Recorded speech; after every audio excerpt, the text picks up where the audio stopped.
Hi, welcome to this week's Dragonblade Authors Unplugged. I cannot tell you how much I was looking forward to this one because I get to talk to Emily Murdoch and Sandra Sookoo for a whole half an hour. I mean, come on, man. It's fantastic. I'm not going to have to do anything. I'm going to be able to sit and smile and drink my coffee and listen to these fabulous authors go on. I've been looking forward to this for days. So we're going to dive right in because we actually did have two releases this week. Susan King's book, A Rogue in Twilight, came out, and it's book 2 in the Whiskey Rogue series. So I'll make sure I put that in the comments so you can grab it. And Lily Harlem's Hungry Like a Wolf came out. And it is book 3 in the Vikings Rock trilogy. These are Vikings that rock and row. So I thought that she used that as one of her taglines. I thought it was so cute. So you want to make sure you grab those. I'll put both of them in the comments so that you can get them, and we'll try and catch up with them at a later time. But right now we're going to dive in with what were previous week's releases. With Emily's book, which is A Sporting Chance, which is the Chances book 8. Well done, yeah. Hey, now. Look at you. Can you tell us about that one? I absolutely can. So, as Evelyn said, we are in book 8. Now, do not worry. These are all standalones, but from the same family. So if you've never read one of these books before, pause this video, go back, read all 7 books. But if you don't have time for that and you want to grab this one because you absolutely love the idea of a sports Regency romance, then you can dive straight in and you're going to be able to enjoy it without knowing who anyone is. This is the story of Leopold. Leopold is a cinnamon roll of a hero. He is a younger son of a duke, and nothing has ever been expected of him except to uphold the family honor. And very unfortunately, he has been tarnished by a scandal not of his own making. It has been accused that he has been cheating at cards.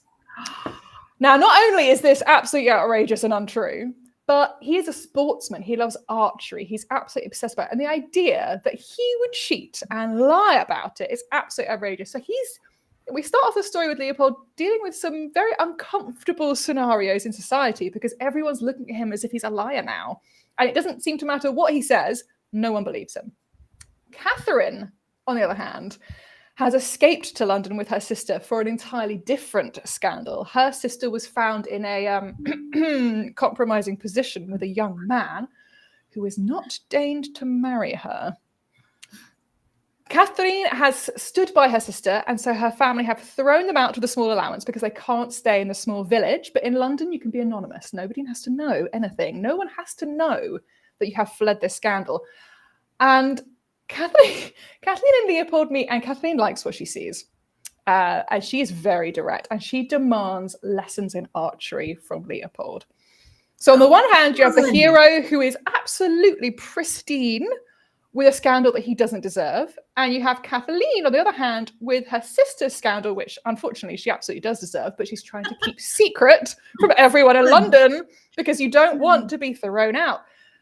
The challenge is that they are catching feelings, gang. Feelings with a capital F. There are also complicated bets, teach me scenes, a scene in which the pun of butts is used continuously in archery. And unfortunately, a second wager that threatens not only to stir up the feelings for each other, but to stir up the past. Da, da, da. Oh. So it's my first ever kind of sports historical romance, and I am not particularly sporty myself as an individual, but I really enjoy watching sports, and so I've done a lot of research not only into kind of archery as it is now, but archery as it was then, and I've had so many exciting opportunities to have interfering family, bet wager, very, very spirited heroine, very cinnamon roll. I don't know how I got here. Hero. It's just so fun, and I really, really hope people enjoy it. Oh, it sounds like it. It sounds like a blast. And so we're rolling in scandals and sports books this week. Because Sandra's book is On the Ropes of a Scandal, which is book 3 in the Boxers of Brook Street series.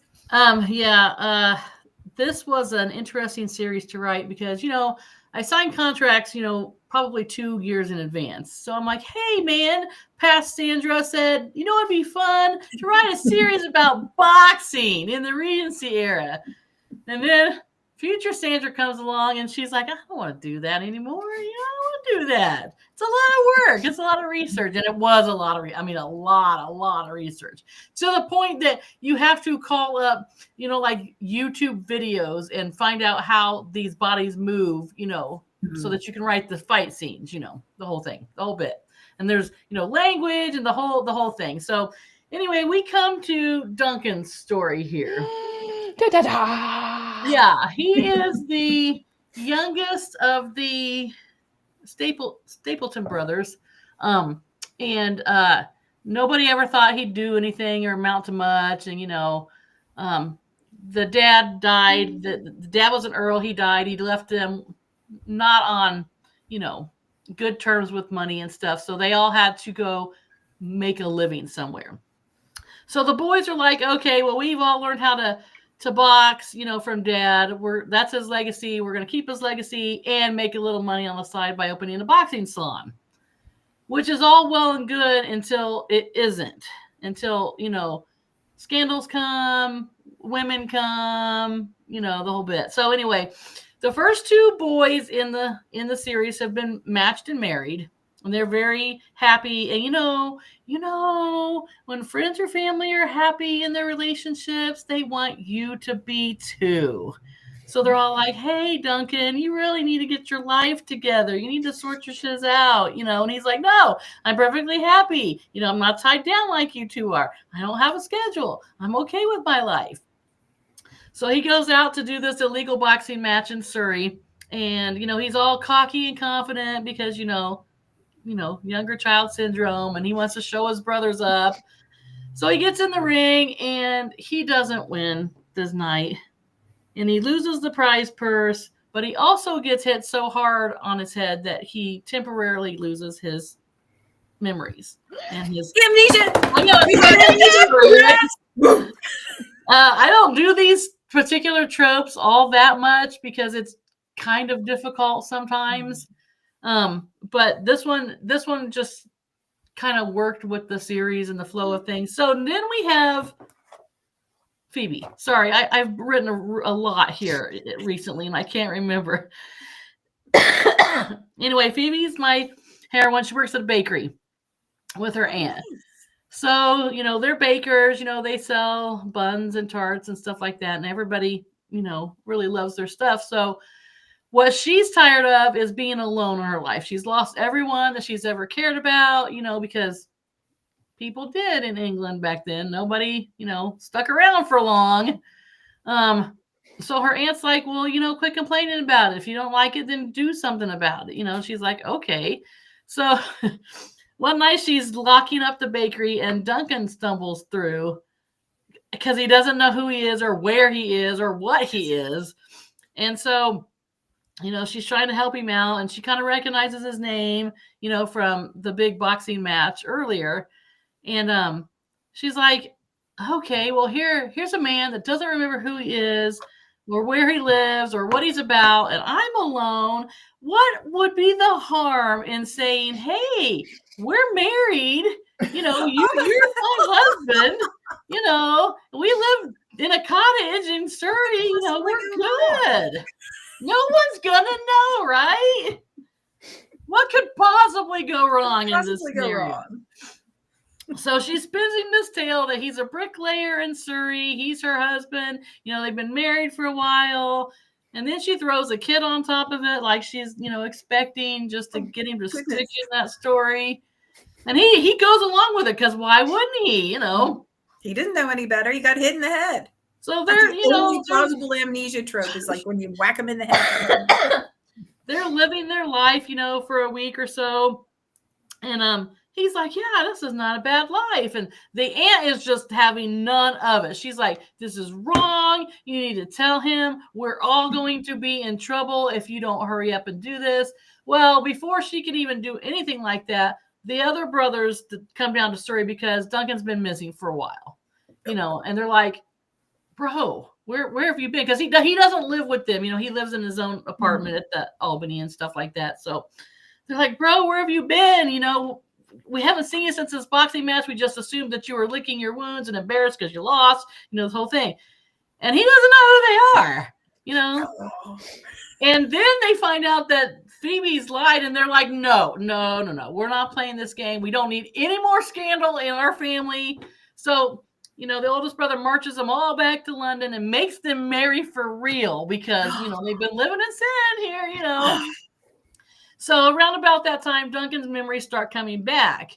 And then after he gets married for real, he's not a big fan of that. Understandable, because he didn't want to do it in the first place. Right. So then the second half of the book is them having to really deal with this whole big mess that Phoebe's made, you know. Oh, I so love that was kind of fun, you know. I love it when they're tied together and then they have to catch the feelings afterwards. Yeah. So that didn't happen until, you know, the end because they had so much stuff to work out, and the boys didn't help with the whole drama bag, you know, and you know, because brothers being brothers, they're all up in each other's business all the time. Plus the mom, you know.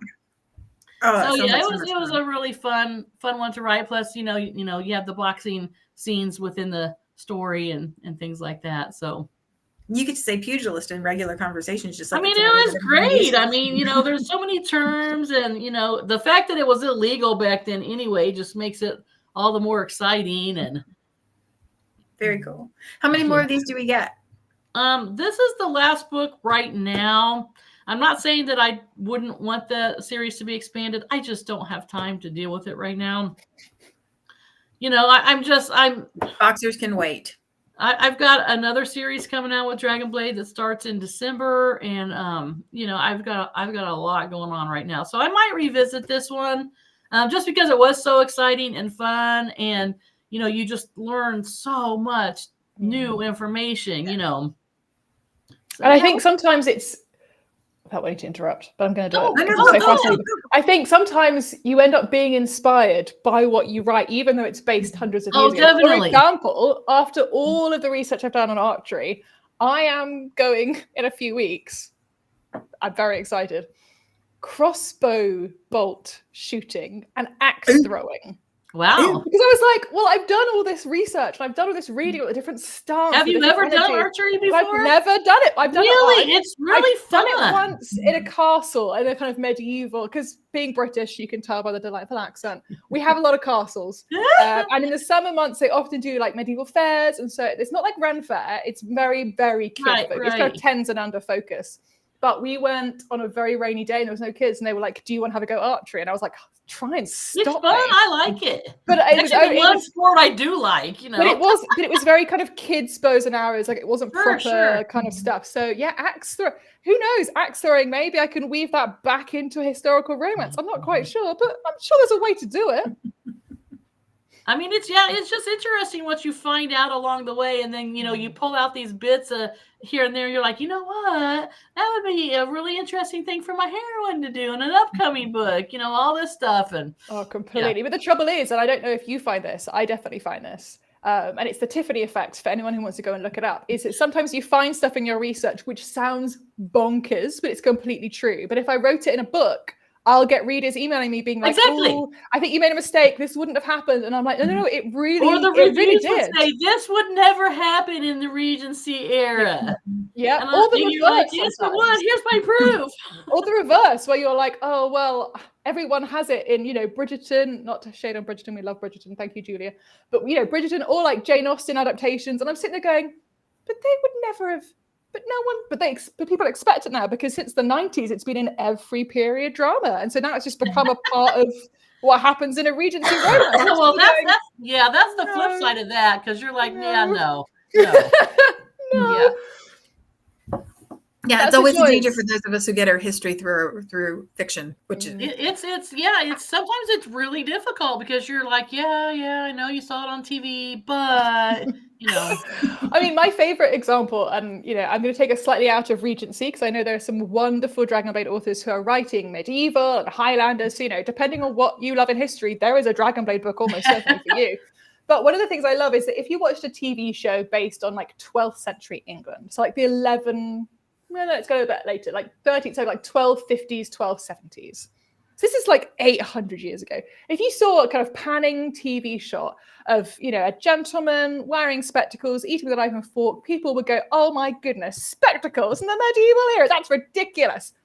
No, spectacles were around in the 1200s, like very for wealthy people, but they were very much around. It's the fork that's the problem. The fork didn't reach England until 1600. And it's things like that where I'm tempted sometimes to put a little author. I know some authors do put an author's note in at the end and say, before you review my book, I just want you to know this is my research. This is what I found. This did happen, or this didn't happen. Or sometimes, you know what? Yeah, I've changed history, but I did it knowing that I did it. Okay, well, if I do that, then I'll put the little author note in there also. I mean, I realized this was the truth of it, but for my purposes, I did this. Like one time I wrote a book, it was in the Victorian era, and it was set here in Indiana, the state that I live in. And there's actually a Civil War cemetery in downtown Indianapolis. And for my purposes, I needed the cemetery to be closer to a war encampment. So I said, yes, this cemetery does exist, but it's like 2 miles down the road, and I needed it closer, to my And it's those conscious changes that we as authors make, and it's when people assume we didn't know that the problems come in, and sometimes there are mistakes. Like, we're human. We can't read everything. We can't. I mean, goodness, I would love to read everything, but we can't read everything. And sometimes, a reader will get in touch and be like, oh, by the way, this. And I'll go, oh, you know what? I'm really glad that you are the only person who's noticed that. Thank you so much. Right? Let me send you a paperback as a thank you, but please don't tell anyone because no one else has noticed. And I didn't know. And you've educated me, which is great. Like went from your desk to the editor's desk to the proofreader's desk and back to your desk, and nobody brought that up. Yeah. And that's the joy. There's so much in history that we can still learn, even those of us who it's our jobs to be steeped in history. There's so much we don't know. And there's so much that historians and archivists and archaeologists are finding all the time. It's so interesting. I mean, I really love writing archaeology heroes and heroines. That is so fun to me. Well, I like writing it in the Victorian era because it's a little more, easy to do than the Regency era. And that's when it really took off. The Victorians, the anthology and stuff, right? Yeah, it's so much fun to put yourself out there and think, oh, well, what would have it been like at a, in a camp or, in the tombs or whatever. I mean, I've done it in the Regency several times, and I've done it several times in the Victorian era. And it's just, I've never done it. I love reading it, but I've never done it. It requires a hell of a lot of research. That's why I haven't. all the tombs and stuff that we now currently know about in just say this century or whatever, they didn't know about them then. So you have to be real careful, about the findings. And only this place of the world. That's very cool. Yeah. I think there's such a joy though and it's one of the reasons I love reading it and why I would love to write it, but I haven't yet, is that for the Victorians or the Regency people who are doing these things, to them, that's really exciting history. But to us, they are exciting history. So it's a really weird kind of, I'm reading about the past, about someone enjoying looking at the past, and it gets a little bit meta. But I think that's something that so many historical romance readers share. We have this real interest in the past and how people thought and how people lived. And the idea that actually there were people in the past who were like, isn't it fascinating how people in the past lived? It's just really cool. I really love it. Yeah, I love how much research you all do on your books because, as somebody who didn't particularly enjoy history coming up, being able to read it and fall into the world and know that I can trust that I'm actually falling into, into something that was researched. Well, I mean, it's just one of those things that come along with it. And if an author says they don't do much research for a book, I'm like, okay. Because even if you're just writing mundane things, like getting back to boxing, I'll sometimes, my poor husband, I say, David, can you come over here for a minute? And he's like, what? And I'm like, I need you to stand this way so that I can stand the other way so I can make sure I write this scene correctly while they're fighting or whatever. Or I'll be like, hey, can you pretend like you're holding a knife and pretend like you're moving it so that I can see how it looks? So there's a name for this within history. It's called experimental archaeology. I'm going to give you an example. It's one of my favorite facts about experiment. So experimental archaeology is the idea that we don't fully understand how people lived in the past until we try to live as them. And then as we do it, we realize why they did it this particular way. Or that particular exactly. Way. And my favorite example is there's a series of castles in France, all built around the kind of 1100s, 1200s. So they were all built probably by the same group of people because they took their skills to each kind of Norman lord. And about a certain way up, don't ask me what number of feet it is. I don't know. I don't take into account these things. All of the stones within the wall have these weird line ridges, and they've kept building over them. But at this particular point, and it's the same in every castle for hundreds of miles, and all the archaeologists were like, why would there be these weird grooves? We don't understand. So in the 90s, a group of archaeologists around the world decided to build a 12th century castle only using 12th century methods. So they had to make all the bricks. Oh. They had to do all the stone. They had to drag everything or horse it. They had to build winches to get stuff up. And what they realized is once you get past a certain point, you can't get enough people to lift stone. You have to have a pulley system. And what's the easiest thing to put a pulley on top of? It's the castle you're midway through building. And so what they've got the rope going over the edge of the currently built and over hundreds and hundreds of stones you're pulling up over this rope. The rope is grooving down. Sure. And that's the only reason they found this out, because they went and they built a castle. Yeah. I just love it so much. It's very cool. Very cool. I mean, it is. It's exactly what it is. And then sometimes if I have trouble or whatever, especially if I'm writing historical romances based here in my home state, if I have trouble, we luckily have Indiana Historical Society downtown. So I often go down there and ask, for further help, And then they're like, why do you need this? And I'm like, because I'm an author. And they're like, no way. And that's one thing, And I think that's the kind of the weird, I don't know if you find this as well, Sandra, the weird joy is that in our lives, like I'm with an author all the time because I'm with me all the time. Right. And a lot of my friends are authors, whether they're here in Britain or a lot of them are in America or different parts of the UK or Australia. But most people go through their whole lives never meeting an author face to face. And then when they do, there's this whole expression. They're like, oh, you're an author. Maybe it's because reading is so accessible, because everybody does. Not everybody. It's exactly not everybody. The truth. I mean, I was at a Starbucks at Disney World one year, and I had my pin on or something, and I was celebrating whatever. And they're like, well, what's that? What does that even mean? And I'm like, oh, well, it's, I think it was my 150th book or something. I can't remember. 150th book. No big deal. Don't worry about it. And they're like, she's up to 200 now. Are you an author? And I'm like, yes.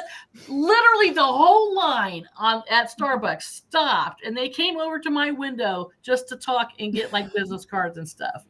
I'm like, sorry, everybody. That's very cool. I'm an author. Just wait. That's the thing. We are so lucky to do what we do. Yeah. And it's because of you wonderful readers that we get to do it. But there is something really special about being like, I tell stories about made up people for a living. Like, that's really cool. And whether you do it full-time or not, like it's a part of you. Every author, whether you have a full-time job that's different, a part-time that's different, whether you're retired, whether you're looking after grandkids, whatever it is, like being an author is a part of you. And you carry that everywhere with you. And as Evelyn says, everyone reads different stuff, but everyone understands like the transformative power of a really, really good book. And to meet someone who's like, you do the thing that ends up in a book, that's amazing. And I'm like, sometimes I'm like, you know what? It is. It's really cool. Yeah. And it's so important. Like, the last couple of years have not been kind to me. And so I've had some challenges. And when it's bad, I get a book, like I reread some favorites and I found new books, but I think as humans, we need to escape into stories because sometimes the rest of it is just an awful lot. What do we do when we're sick? When we're sick, we listen to audiobooks, we watch TV, we listen to stories. When we want to visit someone, I don't know about you guys, but when I visited people who aren't very well and aren't able to do very much, they want to listen to me talk about my life and what's going on. Their stories. They want to hear poetry. That's stories. They want to hear songs. Songs are stories. Like story is the core of who if you go back to time immemorial. You see the cave drawings and stuff like that. Stories have been with us since people have been with us. I mean, you could argue it's what makes us people. Yeah. We need them. We need them from a survivalist standpoint. We need them from an escapist standpoint. And that's it. I mean, readers will write to me and say, "Oh my gosh, thank you for writing this book," or "Thank you for doing what you do because, you allow me to escape because I have XYZ going on in my life." And, and it's just like you're constantly humbled by that. And, that keeps you going to do this, because times get tough for us too, just as authors, because it's a crappy world sometimes, and it's hard to maintain your creative momentum, I think. Sometimes. But knowing people out there are reading, knowing that they're waiting for the next book, and it's just it's just lifts so their day. hard sometimes to keep going. Well, there's a vulnerability required in writing. Like you can't lie to yourself while you're telling the story. You have to be present and vulnerable. Right. And especially with romance, a whole lot of stuff. Especially with romance, you'll find sometimes. I mean, I don't know about you, Sandra, but I'll sometimes be sitting there being like, I do not feel pretty. I do not feel charming. I do not feel clever. I do not feel witty. I do not feel. That was me 2 weeks ago. I had this cold and I'm like snotty and coughing. I can't write this scene. But and sometimes it's okay to be like, you know what, not today. I know, seriously. But sometimes we get to escape into our own stories because our characters are like, well, come on in. They beckon us in and they're like, I know today is hard, but actually today for me, I'm going for a walk in Vauxhall Gardens and I have this eye on this guy and I think he's going to be there. Do you want to come with? And I'm like, gown on, I would love to come with. And, yeah, that's exactly it. Yeah. And then, because sometimes my husband will ask, he's like, well, if you're not feeling good, because let me just tell you, girls, perimenopause is kicking my butt right now. So I don't feel half the time. Okay. He's like, why are you writing? You just told me you didn't feel good. And I'm like, because I have to write, because, when I write, I don't think about what's happening in my body or what, I don't think about my pain level or, whatever, because I'm in my story. So I'm not in my body. Does that make sense? Yeah. You're so right. You're so right. And it's exactly what you said before. That book then goes out into the world and can be that for our readers. Yeah. There's so many. I mean, we'll all read. All authors get these emails. When we started reading, that was the reason why we write, because we were readers before. We were the people being like, "Dear so and so," or exactly. Like I was 12. All... I remember writing to L.M. Montgomery. I mean, she was long gone by then, but I wrote to her estate or whatever. Thank you for writing the Anne of Green Gables series. Gosh, Green Gables. We could have a whole half an hour now on Green Gables. I wrote Anne of Green Gables as a 20-year-old, and I remember coming home from work every day just wanting to fall into that. So, because for that reason, I wanted to fall into that world. That's where I wanted to live. You're like rooting for these people in the books because you really want them to get together, or you really want them to get that goal or whatever. Yeah, we care about them as if they're our friends and family, because really beloved characters become friends and family. They're our chosen literary family, I suppose, because we're really aware of this at Dragonblade. I don't want to speak for Dragonblade. I'm going to do it anyway. You can read anyone's book, and when you read ours, we're so grateful because there are brilliant books out there that you could spend your time in, but you're choosing to spend your time in ours, and that's such a joy and an honor and a privilege, because we pour our hearts and definitely sweat and sometimes tears into these books, and then we go, please be kind to my baby and send them out into the world and hope that they're going to find a good home. And so whenever you read these books and recommend them or refer them or review them or read them again and again and again, like that is bringing such joy to us, because we don't know what people are going to do with them. We just hope that they'll find a welcoming home. But there's also a promise that we make coming from the other side of Dragonblade, is that when we put a book out into the world, we're giving you something that you can trust to spend your time with. Like 100%. this is worthy of your time. This is worthy of you giving us however many hours you're going to get to go through the story. Because time is valuable. We could always be spending it somewhere else. There's a lot of good TV out there that you could be watching. But choosing to spend it in a book is such a fabulous experience for us as authors. Seeing you read, we're not stalking you. We can see that the numbers go up. I realize how that came across. Some of us might be stalking a little bit. We are not stalking you. We see the numbers go up and we see how many people read our books. And that, I don't know, Sandra, what does that do to you? It brings me such joy. It does. I mean, that's another thing that, like kind of keeps me going, on the bad days, like when people review your books, please review our books. It 5 helps stars. so 5 much. stars. But beyond, just putting the review out there, if you have just 30 seconds of time out there, either write to us and tell us how you enjoyed our book, or just put it on social media. Just say, hey man, I just finished this book and it was, It's such a solitary. it just keeps us going so Yeah. much, because you don't know how close sometimes some of us are to just chucking the whole thing and saying, you know what, it's not worth it anymore. Yeah. I mean, because behind the scenes, authors deal with a whole bunch of stuff, that they're like forces that come against you that make you think this effort that I'm putting out isn't worth it anymore. But then you get this reader email or a reader letter or whatever. And you're like, oh, well, maybe it is worth it after all, and you keep going for another book or whatever. But whew, it's just sometimes it's that's our therapy done. Thanks, everyone. And I'm just glad I got to sit here and watch it. I knew it was going to go like this, and I wasn't going to have to do hardly anything. It was fantastic. Ladies, we could talk today, but we're not going to. Oh my God. So I just want to do the same thing I do every week. Dragonblade books are the best deal on pre-order and release. We're sorting out our pre-order pricing strategy. So when you see the book go live, jump on it like a cougar. Just boom, right on it. Less than a bad cup of coffee. Check social media. Don't come back and say, I didn't know about this 3 weeks ago. Turn on notifications. Get the emails. That's right.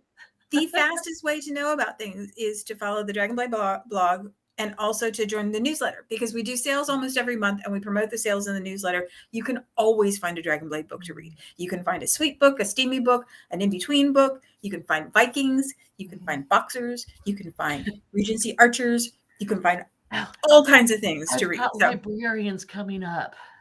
You got what? Librarians.